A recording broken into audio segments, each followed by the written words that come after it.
Le 29 novembre 1947 s'ouvre à New York la 128e Assemblée générale de l'ONU. Le partage de la Palestine en deux États, l'un juif, l'autre arabe, est à l'ordre du jour. Pour que la résolution soit adoptée, il faut qu'elle soit votée par les 2/3 des 56 nations représentées. La plupart des délégués de l'agence juive sont retournés en Palestine car plus personne ne croit à un vote favorable. Seul Abba Eban, qui dirige la Commission des Nations Unies pour la Palestine, a choisi de rester. Il pense encore possible un retournement de la situation. Nous avons pris une carte du monde, nous l'avons découpée et nous sommes partis à l'assaut des délégations présentes. Mais malgré tous nos efforts, il nous manquait 3 ou 4 voix. Nous n'avions que quelques heures pour renverser la situation. Des câbles partaient pour tous les coins du monde. Des personnalités influentes étaient tirées de leur lit à minuit et requises pour des missions qui semblaient impossibles. Chacun usa de son influence, petite ou grande, dans un effort désespéré pour faire pencher la balance en notre faveur, raconte Abba Eban. Nous savions que la France avait l'intention de s'abstenir. J'ai convaincu Chaim Weizmann, qui dirigeait notre délégation, d'entrer en contact avec Léon Blum, qui fut président du Front populaire et chef du gouvernement français en 1937 et 1938. Ils se connaissaient depuis un certain temps. Il lui a envoyé un télégramme qui se terminait par ces mots. Est-ce que la France peut s'abstenir, être absente, d'un moment que personne n'oubliera et qui restera à jamais dans la mémoire de l'humanité? We will proceed the roll call. You all know how to vote. Those who are in favor will say yes. Those who are against will say no. And the abstainers always they know what to say. So we will start it now.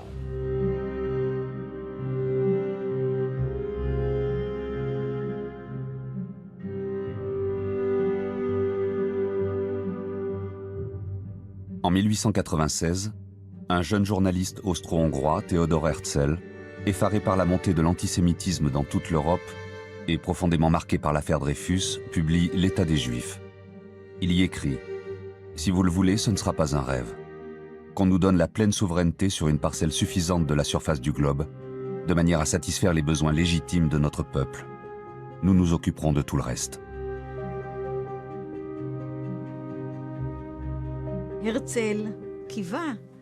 Herzl espérait qu'à partir du moment où les Juifs auraient un pays, ils seraient un peuple comme les autres, qu'on se comporterait envers eux comme envers les autres peuples, et que l'antisémitisme diminuerait peu à peu. Mais il écrit également que l'antisémitisme est si profond, si enraciné et existe depuis tant d'années, que cet espoir a peu de chances de se réaliser. Mais il ne voit aucune autre solution à l'exil et à l'antisémitisme, à part celle de fonder un État et d'y vivre. Un an plus tard s'ouvre au casino de Bâle le premier congrès du mouvement sioniste, dont l'objectif est de créer un foyer pour le peuple juif. Un participant raconte la clôture de la réunion. Theodor Herzl était le messie laïque à la barbe noire qui allait nous conduire vers la terre promise. L'excitation montait jusque dans le public du balcon. D'un bout à l'autre de la salle, on entendait crier « L'an prochain à Jérusalem ». Un an plus tard, Herzl se rend pour la première et unique fois en Égypte, puis en Palestine. Il écrit dans son journal « Jérusalem est magnifique. La cité de David, éclairée par la lune, est impressionnante. » C'est un pays merveilleux, bien sûr, qu'il décrit. Herzl décrit le pays qu'il imagine. Un pays très libéral, très européen, très sophistiqué, avec d'excellents rapports entre les différentes communautés et les différentes parties de la société. Quand Herzl présente son projet sioniste, tous les rabbins, conservateurs, réformistes, orthodoxes, s'opposent au sionisme. On est vers la fin du 19e siècle, début du 20e. Tous. Ils le perçoivent comme un péché en affirmant que la diaspora est une punition divine et que Dieu seul peut décider du retour du peuple juif en Terre Sainte par l'arrivée du Messie. Herzl dit « Il faut séparer la religion de l'État. On ne laissera pas les rabbins nous diriger. Qu'ils restent dans leur synagogue, mais qu'ils ne nous disent pas quoi faire. Le sionisme représentait la volonté de se libérer des entraves de la religion et de créer un homme nouveau et une nouvelle société au pays d'Israël. C'est lors du 7e congrès international sioniste tenu en 1905 que la Palestine a été définitivement choisie pour l'établissement d'un foyer juif, après que l'Ouganda et l'Argentine aient été envisagés. C'est le premier congrès organisé depuis la disparition de Herzl, mort 1 an plus tôt. Un de ses membres, Itzhak Epstein, prend la parole à la tribune. Nous avons oublié un petit détail. Il y a sur notre terre bien-aimée une nation entière qui l'occupe depuis des centaines d'années et n'a jamais envisagé de la quitter. Nous sommes en train de commettre une grave erreur psychologique. Le président de l'Union des synagogues de Grande-Bretagne avait écrit à Herzl « Je tremble à l'idée de la fondation d'un petit, tout petit État juif qui deviendrait un ghetto. » Au début du siècle, la population comptait quelques dizaines de milliers de juifs et environ 500 000 arabes. Les juifs n'étaient pas des agriculteurs. C'était pour la plupart des ultra-orthodoxes qui vivaient grâce à des dons de l'étranger ou étaient commerçants. Ils tenaient de petites échoppes. C'est tout. Il y avait une petite communauté religieuse très pratiquante, essentiellement à Jérusalem ou dans d'autres endroits comme Hébron et Safed. Sans l'ombre d'un doute, les relations entre les Juifs et les Arabes étaient bonnes. Par exemple, les ventes de terres ou de maisons étaient courantes et ne posaient aucun problème. Mes parents, quand ils vivaient à Jaffa, avaient beaucoup d'amis parmi la population juive en Palestine sous mandat. C'était naturel à l'époque, ça n'avait rien d'inhabituel. Je crois qu'il n'y a aucune raison de le nier. Il est évident que les Juifs ont habité cette terre et qu'ils y avaient vécu, qu'une culture juive existait ici. Les pogroms en Russie accélèrent l'immigration massive des Juifs, principalement aux États-Unis. Une poignée de jeunes étudiants sionistes venus d'Ukraine décident de s'établir en Palestine.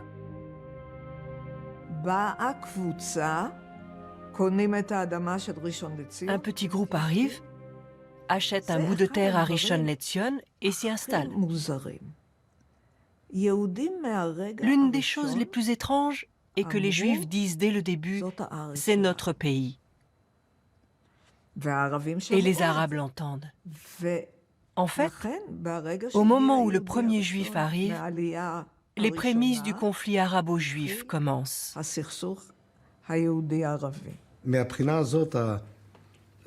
ce point de vue-là, les germes du conflit étaient présents dès le début. De jeunes idéalistes sont venus ici pour travailler la terre.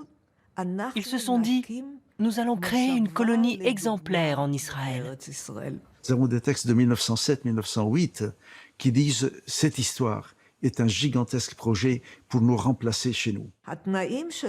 Les conditions de travail si difficiles dans ce pays, dans des endroits où ils étaient loin de tout, les a conduits à trouver un modus vivendi, où tout serait mis en commun. Et c'est comme ça qu'est née l'idée du kibbutz. Le premier kibbutz, village collectiviste, est créé en Palestine en 1909. Les fondateurs sont de jeunes idéalistes venus d'Europe, désireux de participer à la création du nouvel État en trouvant un nouveau mode de vie. Mon grand-père travaillait dans la boue afin d'assécher les marais. Ma grand-mère cassait des pierres avec un marteau. Ils ont vécu 5 ans dans une tente. Pour l'ensemble du monde occidental, les habitants de Palestine sont considérés comme inexistants et ses territoires à l'abandon. C'est un pays de désolation, fait de déserts et de marais. Vous connaissez le célèbre dicton « La mariée était belle, mais elle était déjà mariée ». Mais ils étaient incapables d'admettre cette vérité.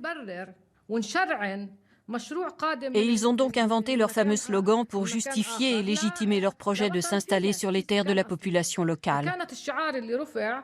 Ils racontaient au monde entier « C'est une terre sans peuple pour un peuple sans terre ». C'était le pire des mensonges. Il racontait qu'ils avaient transformé cette terre en un paradis. Ah, vous savez, c'était complètement désertique, heureusement qu'on est arrivé, et ainsi de suite. Mais cette histoire de la terre désertique, elle date du 19e. Elle date de la période où les puissances européennes commencent par décrire la Terre sainte comme une terre dévastée et qu'il faut à tout prix ramener à la vie. Les musulmans n'étaient pas méfiants avant la création du mouvement sioniste. Ils ne se doutaient pas qu'un jour cette relation entre juifs et arabes pourrait se transformer en quelque chose que le peuple palestinien payerait si cher. La colonisation juive est en partie responsable de la détérioration des relations entre juifs et arabes, étant donné qu'elle avait décidé, dès le début, qu'elle n'utiliserait pas la main-d'œuvre locale arabe. Sous l'impulsion du mouvement sioniste, de plus en plus de Juifs achètent des terres en Palestine. Entre 1908 et 1913, 11 nouvelles colonies juives sont créées. C'est durant cette période qu'apparaissent les premiers signes d'opposition au mouvement sioniste. Des Arabes protestent contre la vente de terres aux Juifs. Tous les notables arabes palestiniens ont vendu des terres aux Juifs. Il existe des actes de vente. Nos rapports ont changé. Les gens ont senti qu'il y avait un problème. Comment un arabe peut-il vivre en paix avec quelqu'un qui arrive, achète une terre, mais veut créer un pays juif? Pas un pays juif et arabe, un pays juif. Les tensions sont montées progressivement avec les vagues successives d'immigration. Quand les Arabes ont senti que le pays était en train de leur échapper. La Première Guerre mondiale va bouleverser la géographie du Moyen-Orient. Dans le camp des vaincus, l'Empire ottoman est démantelé par les traités de paix. À l'exception de la Turquie, le Proche-Orient est désormais administré par les puissances occidentales. Les accords secrets Sykes-Picot, signés entre la France et le Royaume-Uni, attribuent la Palestine aux Britanniques. Les Britanniques ont tout fait pour que les Juifs puissent avoir un État en Palestine. Sans parler de la déclaration Balfour qui promettait cette terre aux Juifs. Afin de garantir une présence occidentale dans la région, Arthur James Balfour, ministre des Affaires étrangères du Royaume-Uni, adresse en novembre 1917 une lettre ouverte à Lord Lionel Walter Rothschild, l'un des leaders du mouvement sioniste. Le gouvernement de Sa Majesté envisage favorablement l'établissement en Palestine d'un foyer national pour le peuple juif et emploiera tous ses efforts pour faciliter la réalisation de cet objectif, étant clairement entendu que rien ne sera fait qui puisse porter atteinte aux droits des collectivités non juives existantes en Palestine. La déclaration Balfour de 1917, c'est la déclaration d'un colonialiste qui offre à quelqu'un d'autre un cadeau qui ne lui appartient pas. En 1917, au moment où le gouvernement britannique a adopté le projet sioniste pour fonder une patrie nationale pour les Juifs en Palestine, les Palestiniens représentaient 98% de la population. Le chiffre le plus fiable date de 1919. Quand les Anglais ont pris possession des lieux ici. Ils ont effectué pour la première fois un recensement de population très sérieux. En 1919, il y avait 700 000 Arabes et 70 000 Juifs. Les Britanniques avaient dès le départ une conscience aiguë du fait que pour pouvoir rester longtemps, il fallait qu'ils divisent. Le premier acte de la division est un acte d'une perversité absolue. Dans le premier recensement que les Britanniques font, ils créent des catégories qui n'existaient pas dans les recensements. Ils créent une catégorie juif, ils créent une catégorie arabe, et ça a été en permanence cela. C'est-à-dire, faisons-les se battre les uns contre les autres, et nous serons éternellement les arbitres du jeu. Avec la montée du nationalisme arabe, les premières émeutes anti-juives se produisent en mars-avril 1920 à Jérusalem, puis en mai 1921 à Jaffa et Tel Aviv, et font plus de 50 morts. Winston Churchill, ministre des colonies, vient enquêter sur les événements. Début 1922, il publie un livre blanc pour clarifier les positions britanniques sur la Palestine. En juillet 1922, la Société des Nations attribue à la Grande-Bretagne un mandat pour préparer la création d'un foyer national juif. Entre 1924 et 1928, plus de 60 000 juifs arrivent en Palestine. Le 20 août 1929, des émeutes éclatent à propos d'un différend entre musulmans et juifs sur l'accès au mur des Lamentations à Jérusalem. 2 jours plus tard, des rumeurs circulent, faisant état d'une attaque imminente de la mosquée Al-Aqsa par les juifs. Les violences arabes à l'encontre des juifs commencent dans les rues de la vieille ville de Jérusalem, avant de se propager à l'ensemble de la Palestine. 67 juifs, dont des femmes et des enfants, sont assassinés à Hébron. D'autres massacres se produisent à Safed, où 18 juifs sont tués. Pendant une semaine d'émeutes, 133 juifs sont tués par les Arabes. Un rapport des Britanniques précise: ces troubles sont des manifestations locales d'animosité et d'hostilité des Arabes envers les Juifs, qui découlent de la non-réalisation de leurs aspirations politiques et nationales. Le parti nazi arrive au pouvoir en 1933 et c'est le début de la persécution des Juifs d'Allemagne, puis d'Autriche. Dès 1933, Adolf Hitler et son ministre de la propagande Joseph Goebbels organisent le boycott des commerces appartenant à des Juifs. L'agence juive signe un accord avec le ministère de l'économie du Troisième Reich qui permet aux Juifs allemands d'émigrer en Palestine, à condition qu'ils abandonnent la plupart de leurs biens avant leur départ. Entre 1933 et 1939, l'arrivée de dizaines de milliers d'immigrants va donner une nouvelle impulsion à l'économie. C'est une immigration d'intellectuels, de scientifiques, d'architectes, d'artistes. De nombreuses entreprises voient le jour. La population de Tel Aviv, créée en 1909, a triplé et compte désormais 150 000 habitants. On se presse au bord des plages dans les endroits à la mode. Hier, au coin des rues Allenby et Bialik, s'est ouvert un nouveau café élégant, digne des plus grandes capitales européennes, écrit le journal Haaretz. En 1935, David Ben-Gourion est élu président de l'Agence juive. Il est arrivé en Palestine en 1906, à l'âge de 20 ans, d'une petite ville proche de Varsovie, afin de participer à la création du nouvel État. Il voulait un pays pour les Juifs, tout de suite. Ses amis ont compris que ça allait prendre du temps. La même année, il est nommé à la tête de la Haganah, le groupe armé de défense des Juifs de Palestine, interdit par les Britanniques. En avril 1936, les Arabes lancent un appel à la grève générale dans tout le pays et réclament l'arrêt de l'immigration et l'interdiction de vente de terres aux Juifs. L'opposition arabe palestinienne culmine avec la grande révolte de 1936. Elle s'oppose à la fois au sionisme et à la présence britannique en Palestine. Le bilan des émeutes est très élevé. Plusieurs centaines d'Arabes sont tués par les Anglais et plus de 300 Juifs y trouveront la mort. Le Haut Comité arabe est constitué en octobre sous la direction du grand moufti de Jérusalem, Amin al-Husseini.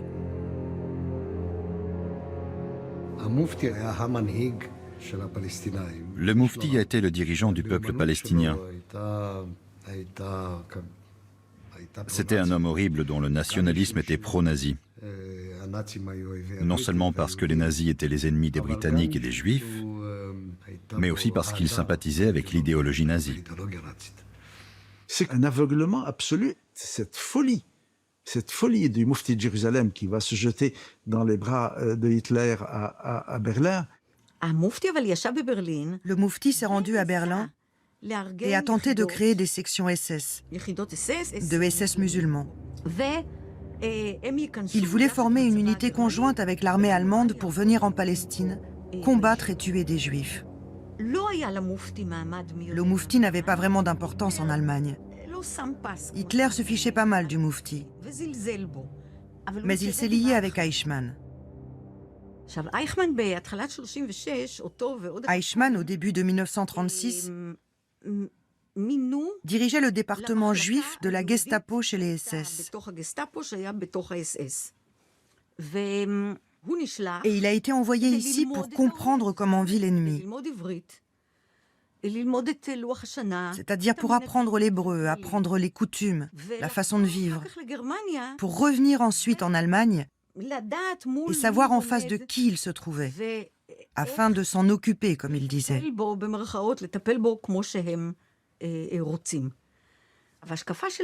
Leur obsession était de comprendre ce qu'était vraiment un juif. Il y a eu plusieurs réunions entre Eichmann et le Moufti. Eichmann l'a raconté et le Moufti l'a écrit dans ses mémoires. Ils avaient un but commun, se débarrasser des Juifs. Nous avons payé très très longtemps après le prix de cette déviation folle du Moufti de Jérusalem. L'historien Haggai Horowitz écrira « Le premier signe de changement d'objectif du mouvement national arabe se manifesta dans l'engagement du grand moufti de Jérusalem auprès d'Hitler. Le danger qui menaçait notre existence se révéla pour la première fois aux yeux de tous. Il n'était plus imaginaire. Ce fut le coup de massue qui changea la nature du conflit et notre stratégie de combat. » Alors que les nazis ont déjà promulgué les lois de Nuremberg et que la vie de millions de juifs est menacée en Europe, les Britanniques coupent les routes de l'émigration en Palestine.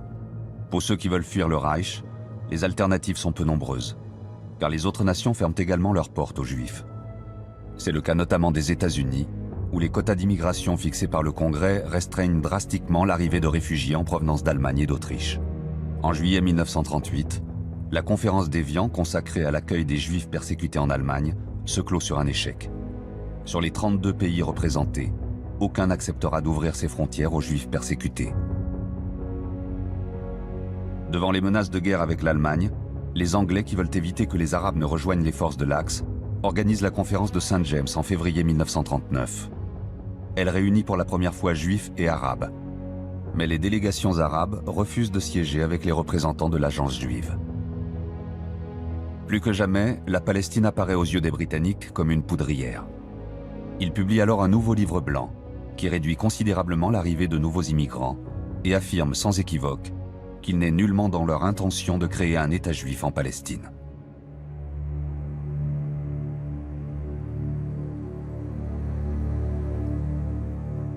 Adolf Hitler vient d'envahir la Pologne. C'est le début de la Seconde Guerre mondiale. La Palestine vit sous la menace d'une percée des forces allemandes dirigées par Rommel, présente sur le continent africain. Ben Gourion déclare « Nous aiderons les Britanniques dans la guerre comme s'il n'y avait pas de livre blanc contre nous. Et nous lutterons contre le livre blanc comme s'il n'y avait pas la guerre. » Après accord entre l'état-major de la Haganah et celui de l'armée britannique, il est décidé de la création d'une force composée de juifs enrôlés au sein de l'armée britannique et qui aura pour mission de combattre les forces nazies. Mon père était un enfant qui parlait 4 langues et avait une conscience politique très développée. Sa mère est morte peu après l'invasion nazie en 1939. Il a alors convaincu son père qu'il n'y avait pas d'autre endroit pour les Juifs, à part Israël. Pendant 4 mois, ils ont voyagé à bord d'un bateau rempli de voyageurs clandestins. Un bateau qu'aucun pays ne voulait laisser accoster sur ses rives. Ni les Anglais de Churchill, ni l'Amérique de Roosevelt, aucun pays au monde. Un petit enfant juif de 12 ans, avec rien d'autre que la mer pour horizon. Finalement, ils sont arrivés ici. Mais les Anglais les ont arrêtés. Des gens continuaient à arriver ici, quelques milliers de personnes. Et ils racontaient ce qui se passait. On pensait que les ghettos étaient la pire chose qui pouvait exister. Mais on a commencé à recevoir des informations alarmantes de Pologne. Des nouvelles très dures, dramatiques, de massacres collectifs dans plusieurs endroits. Ils n'y ont pas cru. Les gens, au début, ne pouvaient pas le concevoir. Ils pensaient qu'il s'agissait de pogroms, de manifestations d'antisémitisme. Cela semblait tellement horrible que cela ne pouvait pas être vrai. Et peu à peu, à la fin de l'année, on a commencé à avoir une image dramatique des événements et l'utilisation de méthodes effroyables. Des gens ensevelis vivants, des parents obligés d'enterrer leurs enfants, et bien sûr des exécutions par balles devant des fosses.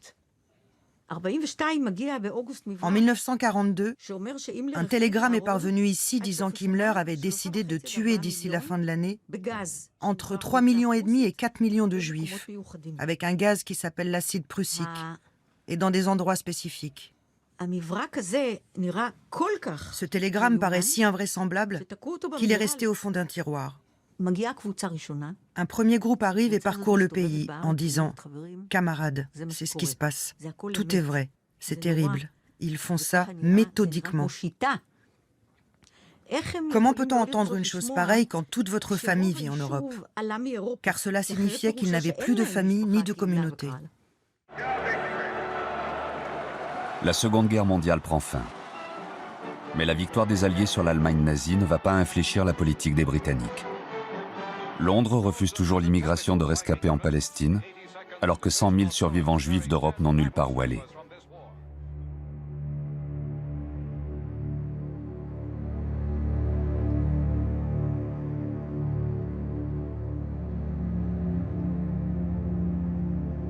Un tiers de la population juive mondiale a été assassinée dans les chambres à gaz et les camps nazis.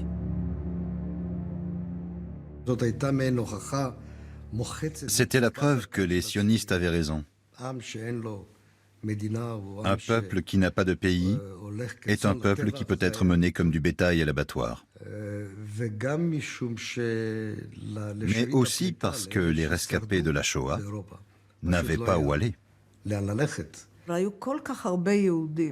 Il y avait tellement de Juifs qui cherchaient un endroit où s'installer. Les portes des États-Unis étaient fermées. L'Amérique avait verrouillé son entrée. Donc même s'il n'y avait pas eu la Shoah, les Juifs seraient venus ici et de plus en plus nombreux. Le Palmach m'a envoyé en Europe, après la Shoah. Et j'ai rencontré ceux qui avaient survécu, ce qu'il restait des Juifs d'Europe. Ça a été pour moi un tel choc quand je suis arrivé sur place. Un jour, j'ai accompagné un groupe de jeunes qui voulaient immigrer clandestinement en passant par l'Italie et la France. Il neigeait, il faisait tellement froid. J'ai vécu avec eux pendant toute une semaine. Chaque nuit, l'un d'entre eux se mettait à hurler. Ils faisaient tous des cauchemars. Ça a été un tel choc. Un choc terrible.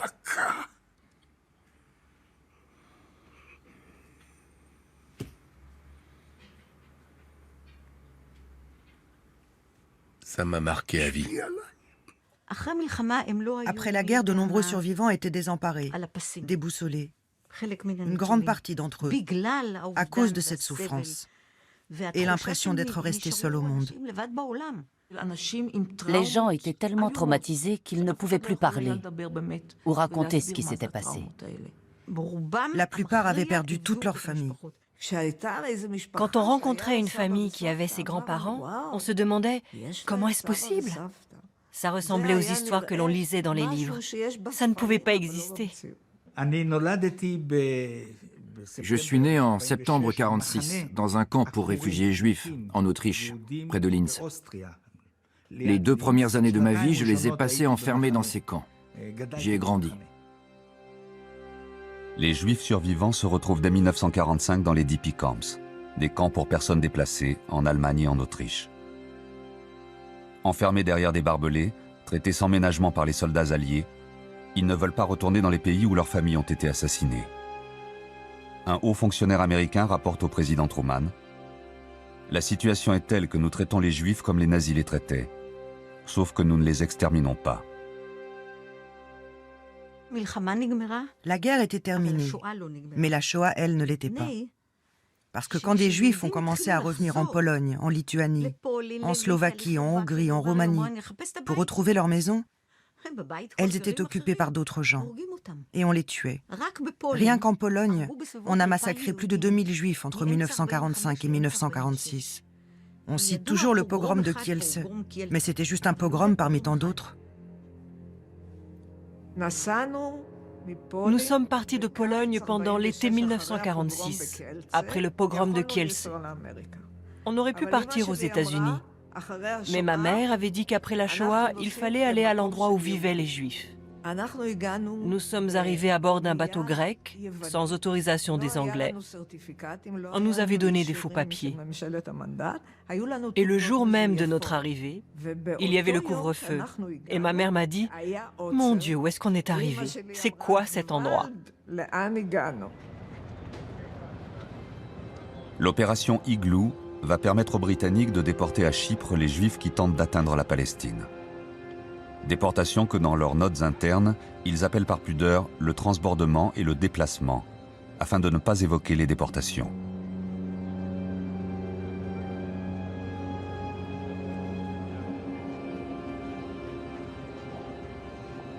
Dès que les bateaux remplis d'immigrés clandestins accostent dans le port de Haïfa, les forces britanniques qui les attendent les évacuent et les transfèrent à Chypre dans des bateaux cages.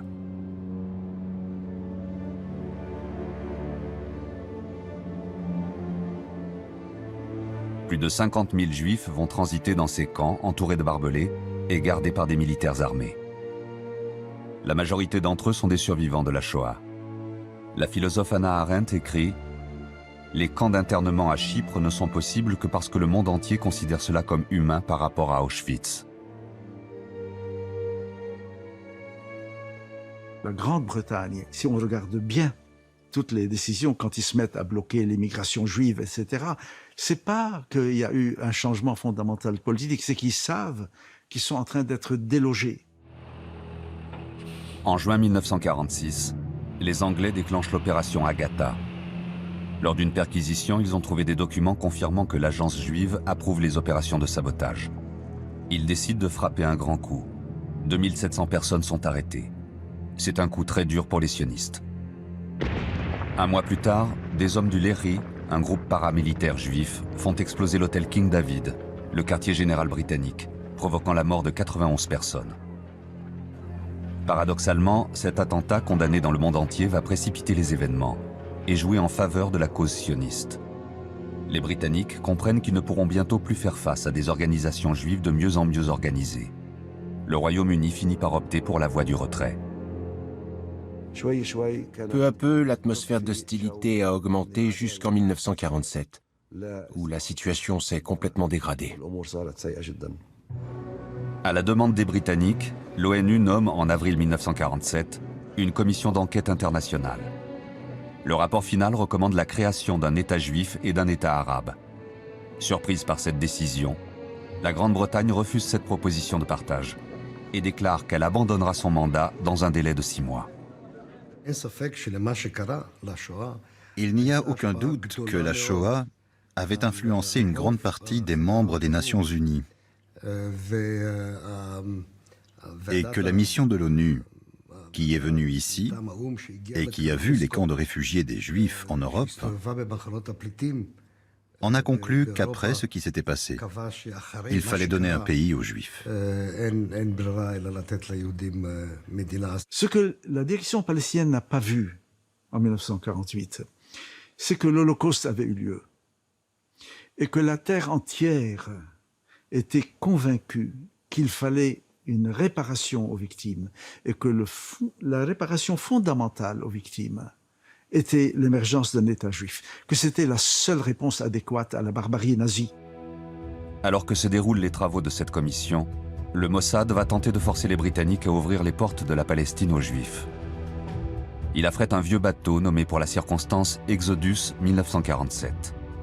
Chargé de 4500 immigrants juifs issus d'Europe centrale, il arrive en juillet au large de Haïfa.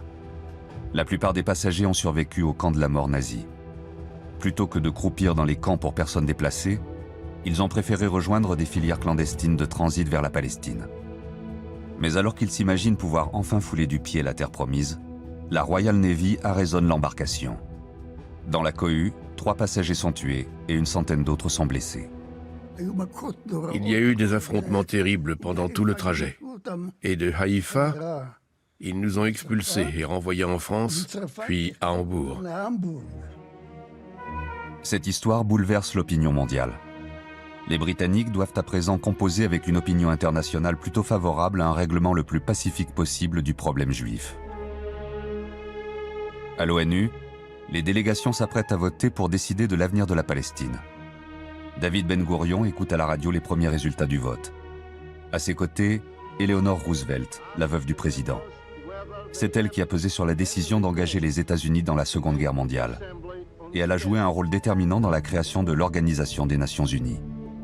La France demeure muette sur ses intentions. Mais Léon Blum, très touché par le télégramme de Chaim Weizmann, a promis d'user de toute son influence. Le président Truman exerce des pressions sur les représentants d'État jusque-là récalcitrants pour qu'ils votent en faveur du partage. En échange, les Philippines et Haïti se voient accorder des prêts. Le vote qui était défavorable au partage avait la majorité. Les Américains ont prétexté de la fête de Thanksgiving qui est pour reporter le vote et qu'ils sont revenus avec deux petits pays dont on ne sait même pas où ils sont sur la carte, qu'ils avaient bien travaillé pendant la fête et que le vote a changé de majorité à ce moment. Le ministre des Affaires étrangères de l'URSS, Andrei Gromyko, surprend le monde occidental par un discours pro-sioniste inattendu. Pendant la dernière guerre, le peuple juif a subi des souffrances exceptionnelles. Cela explique l'aspiration des Juifs à établir leur propre État. Et il serait injuste de leur refuser ce droit. Gromyko fait un discours dans lequel il se présente comme sioniste. Pendant des années, ils ont persécuté les sionistes et les ont enfermés dans des goulags. Le discours de Gromyko n'avait rien à voir avec ce qui s'était passé. La diplomatie soviétique n'a jamais été réputée pour son sentimentalisme. Tout est une question d'intérêt. L'Union soviétique voulait remplacer les Britanniques au Moyen-Orient. Elle savait que les Anglais se feraient chasser d'ici et elle voulait être la première, avant que les États-Unis lui volent la place. Soviet Union, yes. United Kingdom, abstain. France, yes. The resolution of the DUC Committee for Palestine was adopted by 33 votes, 13 against, 10 abstentions.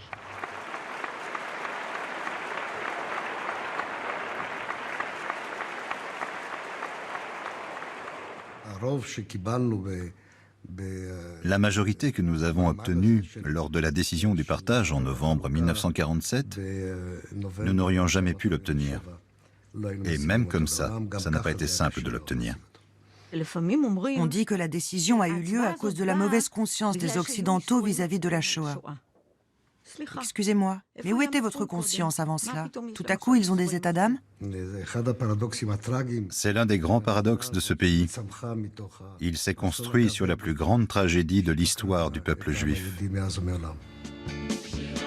La résolution de l'ONU propose le partage de la Palestine en deux États, l'un juif, l'autre arabe, avec Jérusalem sous contrôle international. Mais la majorité des Arabes de Palestine et la totalité des États arabes voisins rejettent ce plan et toute division de la Palestine. Est-ce que les Palestiniens se sont trompés en n'acceptant pas le partage? Est-ce que ça montre d'ores et déjà à quel point ils étaient fanatiques de naissance quasiment? Le refus arabe sur le partage de la Palestine voté à l'ONU a été une erreur de leur part. Avec le recul, nous pouvons dire aujourd'hui que c'était une erreur. Plusieurs choses ont été des erreurs, et pas seulement ce qui s'est passé en 1947.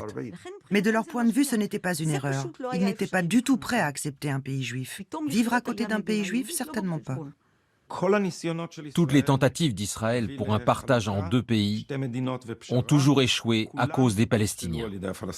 Ils ne comprenaient pas d'ailleurs déjà pourquoi ils céderaient la moitié de leur terre natale.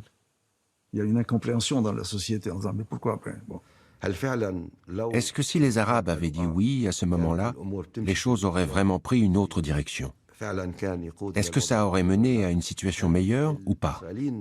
Est-ce que les Israéliens ou les Juifs allaient vraiment accepter cela?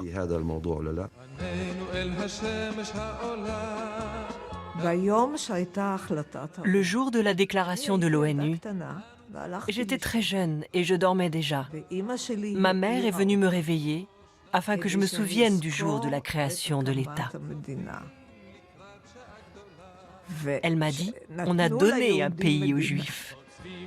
David Ben Gourion ne cache pas son inquiétude à Shimon Peres, responsable des achats d'armes. Aujourd'hui, le peuple danse, mais dès demain, le sang va couler. Je pensais qu'il exagérait, mais les fêtes se sont terminées et le sang a effectivement commencé à couler. Mon père me disait que le jour où le vote a été connu, annoncé, ils étaient convaincus que la guerre allait suivre. Israël est né dans la guerre. Les gens ont dansé toute la nuit du 29 novembre. Et les derniers danseurs ont croisé au petit matin les premiers tués. On nous a dit « Revenez vite à Tel Aviv ». Il y a déjà des morts aux alentours de Ramleh. Il y a une première guerre en 1948 qui commence avec le partage. Il y a une guerre entre la Haganah et les Palestiniens, qui est une guerre, la première guerre en fait israélo-palestinienne. Ce qui s'est passé, c'est que les Palestiniens n'ont pas accepté cette décision et ont commencé la guerre. Les Arabes se lancent dans des actions terroristes. Des bombes explosent dans les villes et des mines sont déposées le long des routes. À Jérusalem, un triple attentat à la voiture piégée, visant le siège du journal The Palestine Post, le marché de la rue Ben Yehuda et les bureaux de l'agence juive, fait une centaine de morts juifs. À Haïfa, des membres de l'Irgun, l'organisation militaire née d'une scission avec la Haganah, lancent 2 bombes dans une foule d'ouvriers arabes d'une raffinerie, tuant 6 d'entre eux. La foule en colère tue en représailles 39 juifs, avant que les soldats britanniques ne rétablissent le calme. Le plan Dalet est mis au point en mars 1948. Il charge la Haganah du maintien de l'ordre et l'autorise à procéder à l'expulsion de Palestiniens. Ben Gourion pensait le mettre en œuvre aux alentours du 15 mai, avec le départ des Britanniques, mais étant donné les réalités militaires sur le terrain, la Haganah passe à l'offensive et applique le plan dès avril. La Haganah a tout fait pour faire pression sur eux, pour leur faire peur, pour qu'ils s'en aillent. À l'aide de tirs pendant la nuit, de passages de véhicules militaires pour les terroriser. Il y a tout le temps eu cette question de vider, de faire vider les lieux pour y installer des remplaçants. Donc il y a une pratique déjà qui est une politique très claire. Nous avons également tous les plans opérationnels des unités militaires de l'armée juive qui était la Haganah à l'époque et qui toutes visaient à vider le terrain. Quand mes parents sont arrivés, on leur a proposé un logement vide à Jérusalem, une maison de réfugiés palestiniens. Mais ils ont refusé. Ça leur a paru bizarre. Ils se disaient, nous-mêmes sommes des réfugiés. Comment vivrions-nous dans une maison qui appartient à des réfugiés? Il y a eu quelques massacres qui ont bien fait comprendre aux gens que s'ils ne partaient pas, c'était la mort. Mais que s'ils partaient, ils auraient la vie sauve. N'oubliez pas qu'en mars 48, il y a Der Yassin qui va déclencher la panique. Der Yassin est un petit village arabe de 600 habitants, situé à 5 km de Jérusalem. L'endroit n'est pas stratégique et ne fait pas partie des villages à prendre. Néanmoins, malgré les réticences du responsable de la Haganah, l'Irgun et le Lehi, les 2 groupes paramilitaires, attaquent le village le 9 avril au matin. Mais l'opération est mal préparée et les Palestiniens leur opposent une résistance qui surprend les assaillants, qui comptent rapidement 5 morts, dont plusieurs officiers. Les hommes de l'Irgun et du Lehi prennent alors les habitations une par une et font sauter plusieurs maisons à l'explosif. Après le massacre, on dénombrera près de 200 victimes.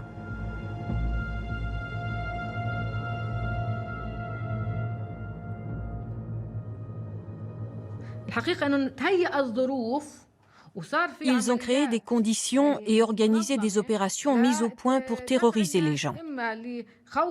Comme par exemple le massacre qu'ils ont perpétré dans le village de Der Yassin. Dans d'autres villages ou villes, comme à Lod, la population s'était enfuie pour essayer de trouver un endroit où se réfugier, rester en vie. Tout le monde avait entendu parler de Der Yassin.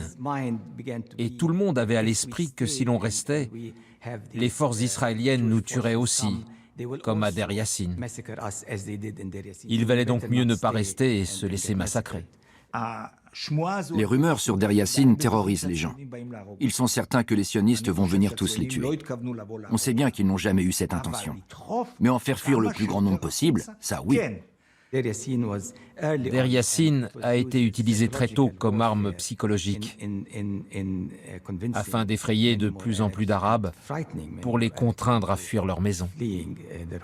Dans les mémoires du premier ambassadeur des États-Unis en Israël, les nouvelles de Der Yassin sont encore fraîches. Et il dit qu'il a une discussion avec Weizmann, le pacifiste, en disant, bon, ce massacre, quand même, d'une population, massacre inutile, on ne voit pas pourquoi.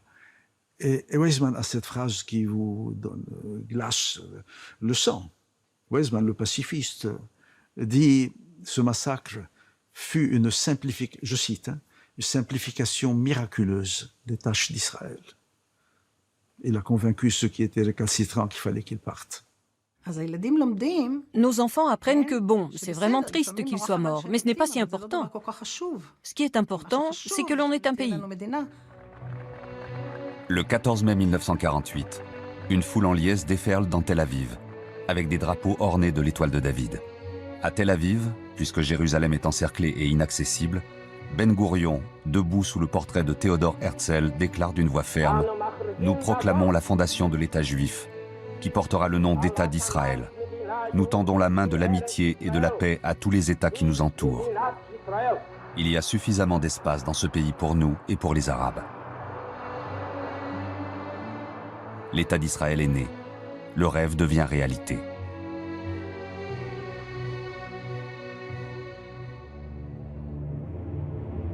Mais le Haut Comité arabe déclare aussitôt « Les Arabes font la déclaration solennelle devant Dieu et devant l'histoire qui ne se soumettront jamais à une quelconque puissance venue en Palestine pour imposer une partition. »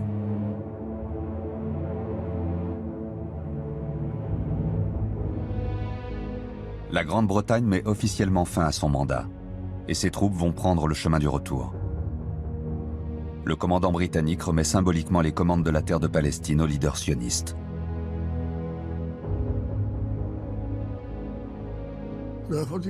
Je n'ai pas pu dormir pendant plusieurs nuits tellement j'étais excité. Tel Aviv, sans les Anglais. Les forces britanniques ont quitté le pays, mais ont laissé aux Arabes beaucoup d'armes. Ils étaient antisionistes dès le début. Ils ne croyaient pas qu'Israël, qui était né dans le sang, pourrait résister contre toutes les armées arabes.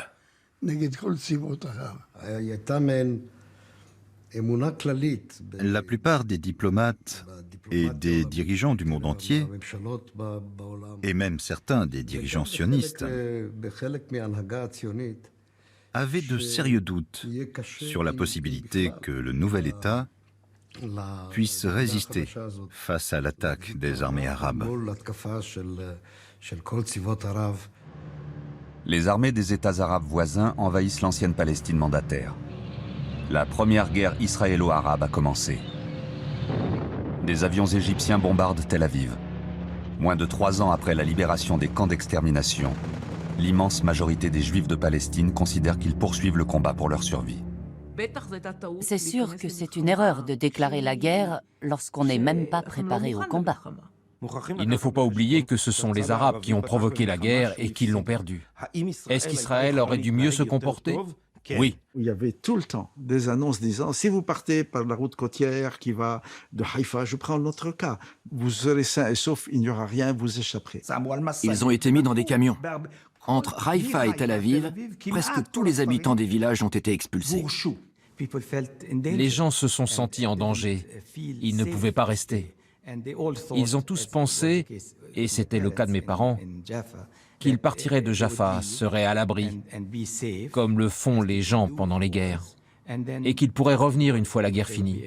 Mais ils n'ont jamais pu revenir. Mon père nous avait évacués, ma mère et moi, quelques semaines plus tôt, dans un camion qui avait chargé une cargaison, littéralement, il n'y a pas d'autre terme, de femmes et d'enfants, qu'il avait littéralement déversé à la frontière sud du Liban.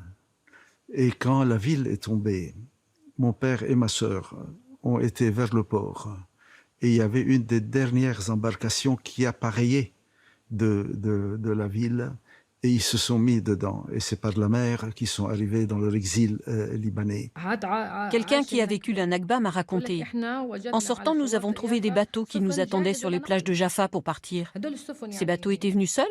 Non. Cela faisait partie de cette volonté de créer des conditions pour que les gens partent, soient expulsés. Les gens ne sont pas partis d'eux-mêmes. Personne ne quitte sa maison, son champ, sa terre volontairement.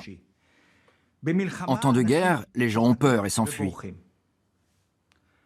avec l'espoir que quand la guerre se terminera, ils rentreront, surtout les agriculteurs, sur leurs terres, dans leurs maisons. Les dirigeants arabes leur ont dit « Partez, nous allons gagner et vous reviendrez après. Car nous allons gagner, nous récupérons nos propriétés et nos terres. » Une personne qui s'enfuit de chez elle n'a plus le droit d'y revenir. Le crime est de ne pas les avoir laissés revenir. En période de guerre, on se sauve, on se déplace. Pourquoi leur avons-nous tiré dessus quand ils ont essayé de retourner chez eux? En juillet, plusieurs mois après la création de l'État d'Israël qui avait eu lieu en mai, les gens continuaient à être chassés de chez eux sous la menace. Il y a eu près de 750 000 Palestiniens qui ont été expulsés avant, pendant et après 1948. À la suite d'une série d'opérations entrecoupées de trêves, les forces israéliennes gagnent militairement sur tous les fronts, sauf à Jérusalem, partagée en deux par la ligne d'armistice qui laisse la vieille ville du côté arabe. La population juive est chassée par les forces jordaniennes. La Cisjordanie est annexée par le royaume jordanien et la bande de Gaza occupée par l'Égypte. La Palestine disparaît de la carte politique. En gagnant la guerre, Israël conquiert 26% de territoire supplémentaire par rapport au plan de partage et prend le contrôle de 81% de la Palestine de 1947. Après la guerre, dans les territoires conquis, Israël va occuper de nouvelles terres. Une partie était des terres de villages arabes qui ont été nationalisées. Je ne peux pas l'ignorer, c'est un fait historique. Jusqu'en 1947, 10% des terres de Palestine avaient été achetées. 10%. Seulement 10%. Tout le reste des terres a été annexé, saisi après 1948, après la guerre. La guerre de 1948 voit l'exode de près de 750 000 Arabes palestiniens sur les 900 000 qui vivaient dans les territoires dont Israël prend le contrôle. Il ne reste plus que 150 000 Palestiniens, assujettis à l'administration militaire israélienne. La communauté internationale évite de s'intéresser aux réfugiés qui errent sans savoir où aller. Ajoutez à cela le fait qu'en 1948, l'Europe est sillonnée de millions de personnes déplacées. Alors, bon, déplacer 800 000 Palestiniens, hein, des autochtones, comme on disait à l'époque. Quel problème? ما يستحق الحياة رائحة الخبز في الفجر تعويذة امرأة للرجال غيم يقلد سربا من الكائنات